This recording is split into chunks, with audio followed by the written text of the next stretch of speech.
एकजनाले छोरोलाई खुब पढाएछ। छोरो पनि पढ्नमा सिपालु थियो, पढ्यो। पछि सहर पठायो उच्च शिक्षाको लागि। त्यहाँ पनि खुब पढ्यो अर्यो। पछि नोकरी पनि भयो। बाउनिर आएर छुट्टीको बेलामा उसले के भन्छ भने, बुवा मेरो त यति धेरै साथीहरू छन्, यति धेरै साथी छन्, तपाईको त साथीहरू बहुत कम देख्छु म, मेरो थुप्रै साथीहरू छन्। अनि बुवाले सोधेछन्, परेको बेलामा काम लाग्छन् त? काम लाग्छन्, जहाँ भन्यो त्यहीँ जान्छन्, बोलाउँदा आउँछन्। अनि बाउले भने, त्यो बोलाउँदा खान आएको हो, काम परेको बेलामा आउँदैनन् भन्छ। आउँछ बुवा, तपाईँलाई थाहा छैन।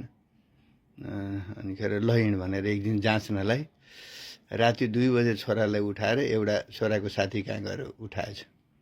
भित्रबाट धेरै बेरपछि आवाज हो, आमालाई सुटुक्क भनेको आवाज पनि आएछ, आमा छैन भनिदिनु भनेर। भित्रबाट साथीको आमाले छैन भनिदियो।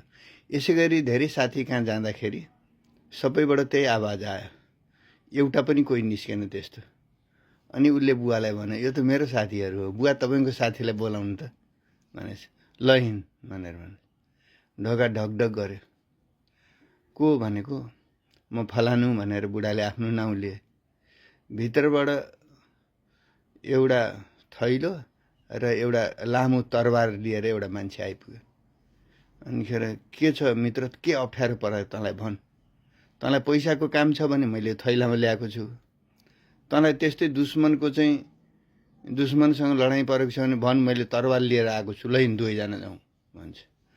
होइन, मैले मित्रता भनेको के हो भन्ने कुरो चाहिँ आफ्नो छोरोलाई देखाउन चाहेको थिएँ, सायद मेरो छोरोले बुझ्यो होला भन्छन् र दुईजना अगाडि बढ्छन्, धन्यवाद दिन्छन् आफ्नो साथीलाई।